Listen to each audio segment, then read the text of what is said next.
Hi எல்லாருக்குமே good morning. இன்றைக்கி ரொம்பவே சிம்பிளான குவிக்கான டேஸ்டியான லஞ்ச் பாக்ஸ் ரெசிபி பார்ப்போமா. எல்லாருக்குமே ரொம்ப ஃபேவரட்டான சிம்பிளான காம்போ லஞ்ச் பாக்ஸ் ரெசிபி 10 நிமிஷத்தில் ரெடி பண்ணிடலாம்.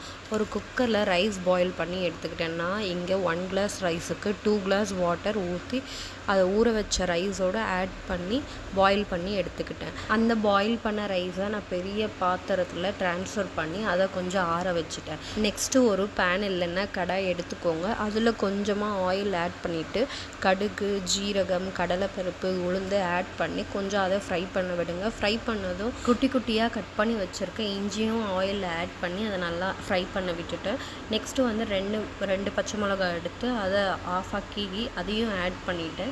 கருவேப்பிலை அப்புறம் உங்களுக்கு தேவையான சால்ட்டை ஆட் பண்ணிக்கோங்க. ஆட் பண்ணதும் பெருங்காயத்தூளும் மஞ்சத்தூளும் கொஞ்சம் ஆட் பண்ணி அதை ஆயிலே லைட்டாக ஃப்ரை பண்ண விடுங்க. ஃப்ரை பண்ணதும் நான் 2 லெமன் எடுத்து வச்சுருக்கேன். அந்த 2 லெமன் ஜூஸை கொஞ்சமாக வாட்டர் கூட மிக்ஸ் பண்ணி வச்சுருக்கேன். அதையும் அது கூட ஊற்றிட்டு அதை நல்லா கொஞ்சம் பாயில் பண்ண விடுங்க. பாயில் பண்ணால் தான் அந்த லெமனோட பச்சை ஸ்மெல்லாம் இருக்காது. அப்புறமா கொத்தமல்லி கொஞ்சமாக எடுத்து ஆட் பண்ணிக்கிட்டு ஒரு 2 நிமிஷம் இதை வந்து கொதிக்க விடுங்க. கொதிக்க விட்டதுக்கப்புறமா பாயில் பண்ணி ஆற வச்ச ரைஸை எடுத்துகிட்டு வந்து செஞ்சு வச்ச லெமன் ரைஸ் மிக்ஸை வந்து இது ரைஸ் கூட ஆட் பண்ணி கொஞ்சமாக மிக்ஸ் பண்ணுங்கள். மிக்ஸ் பண்ணதும் உங்களுக்கு சால்ட்டு தேவைப்பட்டுச்சுன்னா சால்ட் ஆட் பண்ணி மிக்ஸ் பண்ணிக்கோங்க. Lemon rice ready. இந்த மாதிரி சிம்பிளான டேஸ்டியான லெமன் ரைஸ் நீங்களும் செஞ்சு பாருங்கள் ஒரு டைம். ரொம்பவே நல்லாயிருக்கும். நெக்ஸ்ட்டு எல்லாருக்கும் ரொம்பவே ஃபேவரட்டான பொட்டேட்டோ ஃப்ரை பார்ப்போமா. ஒரு பேன் இல்லைன்னா கடாய் எடுத்துக்கோங்க. அதில் கொஞ்சமாக ஆயில் ஆட் பண்ணிவிட்டு கடுகு, ஜீரகம், உளுந்து, பெருங்காயத்தூள் எல்லாம் கொஞ்சமாக ஆட் பண்ணிவிட்டு நான் இங்கே க்யூபாக தோல் சீவி கட் பண்ணி வச்சுருக்க பொட்டேட்டோவை ஆட் பண்ணிட்டேன்.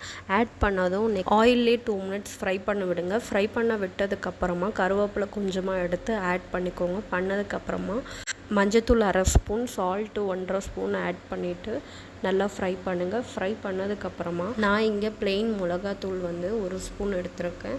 அதை ஆட் பண்ணிவிட்டு நம்ம வீட்டில் இருக்கிற குழம்பு மிளகாத்தூள் அது 1 ஸ்பூன் ஆட் பண்ணிவிட்டு நல்லா மிக்ஸ் பண்ணி விடுங்க. 2 to 4 மினிட்ஸ் வரைக்குமே ஆயிலில் நல்லா பொட்டேட்டோ ஃப்ரை ஆகட்டும். ஃப்ரை ஆனதும் பொட்டேட்டோ ஃப்ரை ரெடி ஆகிடுச்சு. இந்த மாதிரி ஒரு சிம்பிளான variety rice lunch box recipe ரெகுலராக வந்து என்னோடய சேனலில் வரும். மறக்காமல் லைக் பண்ணுங்கள், ஷேர் பண்ணுங்கள், சப்ஸ்கிரைப் பண்ணிக்கோங்க. இந்த லஞ்ச் ரெசிபி காம்போவை கண்டிப்பாக ட்ரை பண்ணி பாருங்கள். நான் போடுற வீடியோஸ் எல்லாமே உங்களுக்கு காமிக்கணுன்னா மறக்காமல் என்னோடய சேனலை சப்ஸ்கிரைப் பண்ணிக்கோங்க. நெக்ஸ்ட் வீடியோவில் பார்ப்போம். எல்லாருக்கும் பாய். நெக்ஸ்ட்டு என்ன லஞ்ச் பாக்ஸ் ரெசிபி போடலான்னு கமெண்ட் பண்ணுங்கள். தேங்க்யூ ஃபார் வாட்சிங். பாய்.